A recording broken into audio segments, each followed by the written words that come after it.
it's indeed a privilege to introduce our little boy, Brad. Thank you.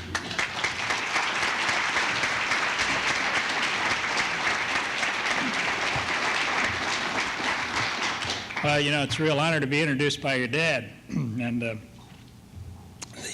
I still have a very strong memory of my father when I was a kid in California.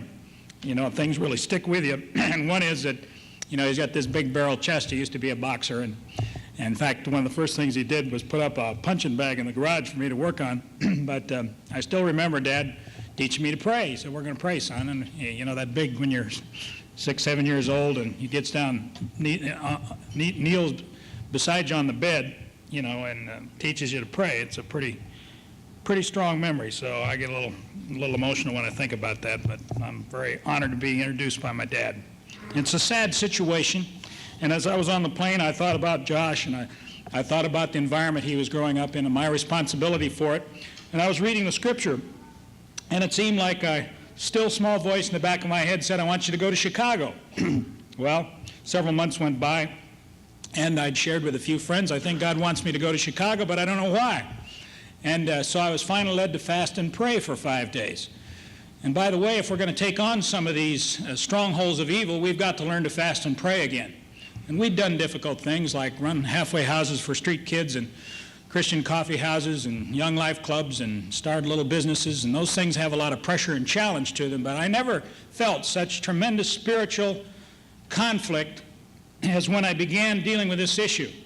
And after 5 days of fasting and praying, I got a clear message from the Lord. I want you to go to Chicago in October with 100 men and release a statement in front of the Playboy headquarters. Something has happened in our culture. When Hugh Hefner started in 1953, he had to buy an old calendar photo of Marilyn Monroe for $500, the use of it for $500, and then he couldn't find women to pose in the nude.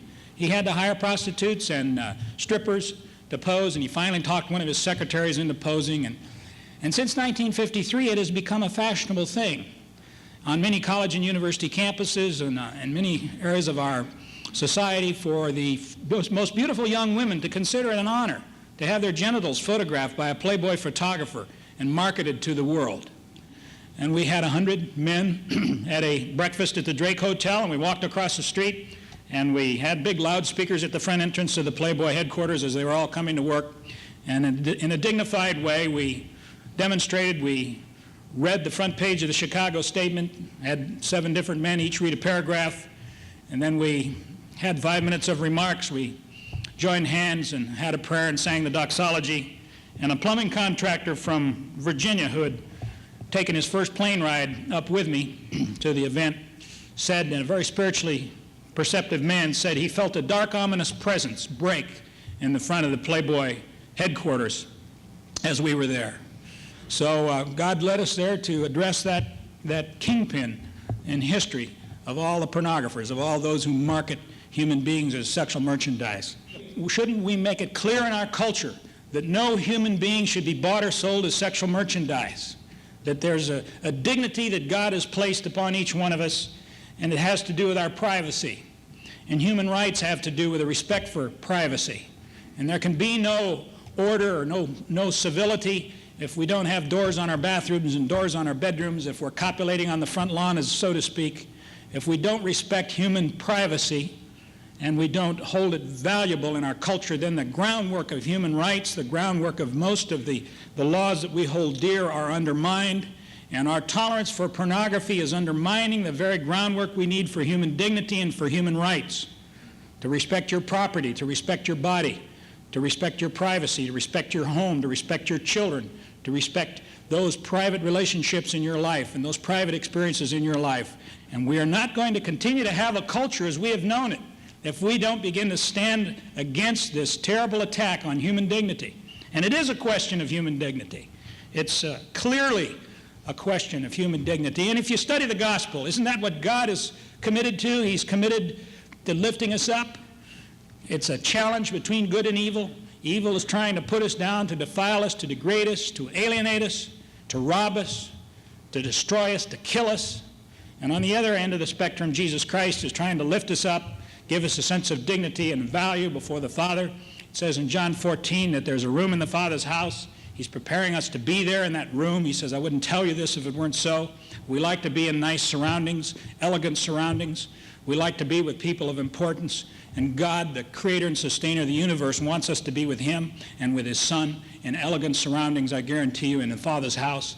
And when Jesus said that, he said, now I wouldn't tell you this if it weren't so. I know it's hard to believe, because the purpose of God in history is to dignify us. He takes us from our mother's womb, where we're a little seed, and in this process on planet Earth, we have the potential of becoming a friend of the creator of the universe. And it's a marvelous process. It's a dignifying process. It's a process of growth. And the groundwork of our dignity is the sacrificial commitment of those who surround us when we're young. We ran a halfway house for 6 years for street kids, and those kids who were self-destructive were almost always the result of the fact that they had not had people around them when they were young who were sacrificially committed to them. We have a little 2-year-old boy in our 21st year of marriage, and he's surrounded with sacrificial love. There's someone at his hand all the time, someone hugging him, someone affirming him. He literally gets up in the morning singing. He walks around 90% of the time with a big glow on his face because he's surrounded with love. He's being told by the commitment of his parents and sisters and brothers and grandparents and Sunday school teachers and neighbors. He's being told constantly, you're valuable, you're valuable, you're valuable. That's the message we need to have in our society. It's rooted in commitment. It was a threat of defilement that King Nahash was imposing on Jabesh-Gilead. And the question was, could anybody find help to come and rescue the defilement that was about to come on Jabesh-Gilead? Saul began to weep, and he got a godly anger, and sometimes we need to have a godly anger on the part of those who are about to be defiled. And he hacked up the oxen that he was plowing with. He was a farmer, he was out in the field, and he sent a hunk of the oxen to all the leaders of Israel. He said, this is what your oxen will look like if you don't come and help me rescue our people. Well, he did get the leaders together. It says they stood as one man, and they went and chased, King Nahash. And those kids, when they grew up, remembered Saul, because when Saul and his sons were killed in a battle with the Philistines at the end of 1 Samuel, you'll find that it says that their bodies were taken to the Philistine city and nailed to the wall in disgrace, and there was a little band of soldiers that risked their lives to go and take the bodies of Saul and his son Jonathan and his 2 brothers down from the walls and bring them back to Israel and give them a dignified burial. And they fasted and they prayed in honor of Saul for 7 days. And where do you think those soldiers were from who risked their lives to go and take the body of Saul and his sons down and give them a dignified burial? Those soldiers were from Jabesh-Gilead. They were from that city, and they were the children in that city who didn't have to have their bodies defiled, their lives defiled by King Nahash, because Saul came and stood. And our children are looking for us to come and stand today in a way that will secure their safety from this defilement and this moral environment that is coming upon them. They're waiting for us to stand. And the question facing us, will our children someday rise up and call us blessed because we stood? Will they respect us because we had the courage not to just go along? Look at the ads. Look at the tone of the programming. It's become a part of our culture. As American as apple pie, media violence and pornography have become cheap industrial ingredients. And to extract it from our society is going to take some courageous, tenacious people. And if the Christians aren't those people, I don't know who they're going to be. And I don't think we have long to deal with this issue. Jesus came into Jerusalem on Thursday, and it looked good. Boy, that's great. Everybody's saying, hey, this is wonderful. Jesus is the king. It said the rocks would cry out and call him king, and the disciples said, this is great. We bet on a winner. It looks like he's won the election. And they really liked that. And something strange began to happen as Friday approached. Jesus started talking about becoming sin for us, taking our burdens upon him. And to get involved with human sin and the tragedy and the suffering of mankind is a dirty business. It's not exactly the high point we like in our flesh. And by the time Friday had come about, the upper room glory of with the whole city of Jerusalem at their feet, the historic Messiah coming, by the time Friday had come, Jesus was being spit on and mocked and beaten and cursed and was being tortured to death in public view. And it looked like this Christian experience had gone off the charts. And most of the disciples had forsaken Jesus.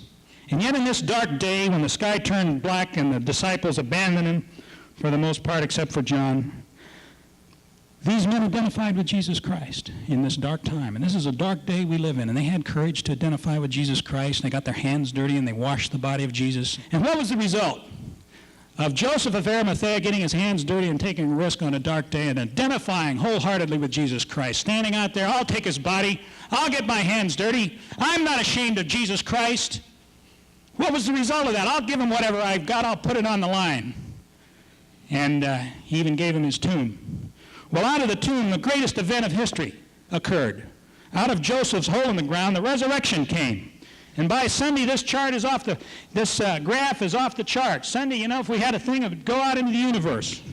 We need spiritual awakening in this country, and it is not going to come about unless we identify with Friday, unless we get involved with the sin that is dragging our culture down and dragging our kids down. We've got to look at this pornography, and we've got to examine what's going on, and we've got to find out who's responsible for it, and we've got to get our hands dirty and go in there and identify with that hard part of the gospel on Friday. And then we'll have resurrection.